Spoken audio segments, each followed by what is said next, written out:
Galera, o povo brasileiro está de parabéns pela atitude, a galera tudo usando máscara, né? A prefeitura cruzou os braços, o governo cruzou os braços, o presidente da República disse que era só uma gripezinha. A Rede Globo foi a única emissora que realmente levou a sério, que realmente fez o país tremer, né? Foi vítima de deboches, né? A galera aí colocando algumas brincadeiras assim até bacana, mas foi a única emissora. Foi o que está acontecendo hoje foi como aconteceu na gripe espanhola, né? Que na verdade é uma gripe que supostamente surgiu nos Estados Unidos. É, Quando houve a gripe espanhola, ninguém achava que era uma coisa grave, só a Espanha que estava alertando que era uma coisa grave. E como eles não conheciam sobre vírus, muitos médicos ficaram infectados e morreram. Até o presidente da República faleceu naquela época. E é para a história não se repetir hoje em dia, a Rede Globo fez um ótimo trabalho explicando, mostrando. Só que tem um problema, galera. Estamos ainda esperando a curva do vírus, que é o momento em que chega-se o vírus no ápice da, da, do seu desenvolvimento, né? E muita gente que tem o vírus que não é assintomático, pessoas que ainda vão sofrer a pressão do vírus e possivelmente podem morrer, isso teria que estar sendo martelado como um alerta, porque muita gente vai ficar desesperada se começar a ver um monte de gente morrendo. Nesse momento, só Deus mesmo que pode nos proteger, né? O governo demorou muito a levar a sério, o presidente demorou muito a levar a sério essas questões. A primeira fila que fizeram na Caixa Econômica, nos demais bancos, pode ter contaminado milhares de pessoas, porque as pessoas não levavam a sério, né? Não usavam máscara. Então é responsabilidade de um líder da nação, dizendo que é só uma gripezinha, não levando a sério, mandando embora o ministro da Saúde, que estava de conformidade com a Organização Mundial da Saúde. É a Organização Mundial da Saúde, ou seja, é mais fácil quem está certo, o mundo todo ou o presidente da República. Então, galera, desperta. Tem muita gente que ainda nem acredita, nem tá cagando para isso. Mas a gente não sabe o que vai acontecer daqui para frente. Quando fizer a curva do vírus, tomara que a gente não veja grandes tragédias como nós já estamos vendo. Fatos isolados, pessoas dizendo como é terrível estar entubado, como é terrível passar por aquele momento entre vida e morte, como é terrível você acordar anestesiado, você acordar e não saber controlar se, porque o respirador respira por você, né? E você não sabe se deixa o respirador respirar ou você respira, e as pessoas estão dando seus depoimentos. Amanhã depois, eles vão fazer igual a história da ditadura, vão tentar inventar uma outra história e dizer que não foi bem assim. É assim que funciona, e nós estamos vendo a história ao vivo aqui, nós estamos passando por essa situação. Então, muito cuidado. Eu já falei, se as escolas voltarem, meu filho não vai para a escola. Não me importa se perder 1, 2 anos, não estou me importando com isso. A vida é fundamental, a vida é mais importante, né? Então vamos despertar, galera, porque o brasileiro ele é assim, ele começa tudo bem, daqui a pouco ele começa a relaxar, né? Não pode relaxar, porque um momento que você relaxa, você pode se tornar uma vítima do vírus e estar transmitindo sem saber. Nosso país é muito fraco nessa área. Você pode ver pela área da saúde como é que está totalmente defasada. A gente não tem condições de lutar. Nós estamos estamos sendo dominados por esse vírus, né? Sem perceber. E quando a gente se der conta, o final pode ser trágico para a gente, cara. Então, muita gente fez vídeo na internet falando, estando com problema, e daqui a pouco o cara morre. O cara faz o vídeo, posta na internet, e daqui a pouco se descobre que o cara morreu. Mas parece que as pessoas só vão acordar quando isso acontecer próximo a ela, ou talvez até na vida dela, né? Orar é importante, muito importante, mas a atitude, a fé sem obras é morta. A atitude é muito importante. A atitude de ajudar, de doar máscara, de doar álcool em gel, de fazer aquilo que o brasileiro é, solidário. É isso que o brasileiro costuma ser com as pessoas, solidário. Essa atitude pode estar nos prevenindo de muitas mortes. Nos prevenindo de muitas mortes. A contaminação é muito rápida. Se você é assintomático, você nem sabe, está contaminando um monte de gente, não sabe. O vírus não tem poder sobre você, mas sobre os outros tem. A situação em computar a cor das vítimas que morreram de coronavírus é muito importante. Eu vou dizer por quê. A gente saber quantos negros morreram, quantos brancos, não é uma questão de preconceito isso, galera. É porque, se você voltar no tempo, os negros são mais resistentes à malária, devido ao tipo sanguíneo de alguns. Os negros com tipo sanguíneo, se eu não me engano, O negativo.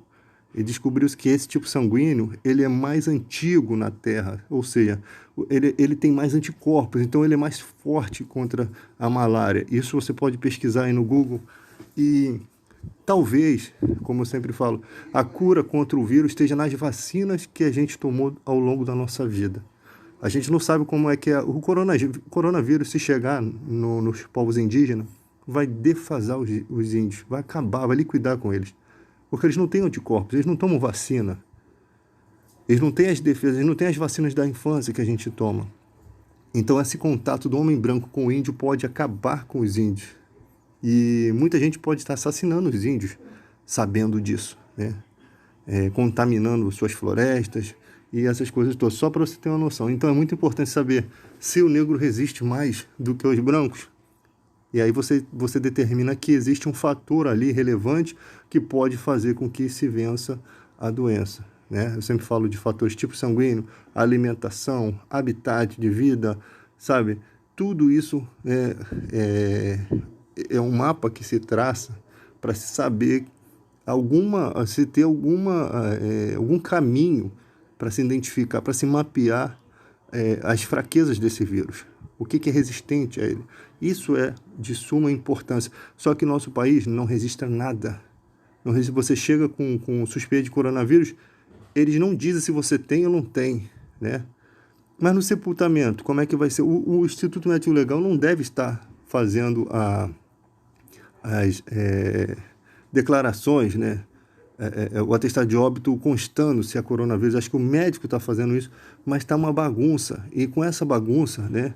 Se a casa não está ajeitada, não está tudo arrumado, não tem como você achar as coisas, né? Então tem que consertar isso, começar a testar as pessoas, começar a isolar pessoas, né? Se possível, criar uma cidade, um lugar onde essas pessoas possam estar por um tempo ali, né? Cuidando do vírus, contra o vírus. Porque se chegar numa pandemia muito mais grave, aí a gente não sabe que tipo de contaminação pode levar. Contaminar a água potável, pode se contaminar um monte de coisa. Nós não sabemos aonde vai chegar, nós não sabemos se talvez o mosquito da dengue possa também transmitir essa porcaria, né? Porque ele pica, suga o seu sangue, a gente não sabe como é que pode funcionar isso. Então, para que isso não sofra uma mutação e amanhã depois o vírus esteja mais resistente, a gente tem que lutar aqui agora, descobrir as coisas aqui agora. E nós estamos vendo um despreparo do nosso país em relação a tudo. E vamos ter que repensar o que nós vamos querer daqui para frente, os próximos governantes.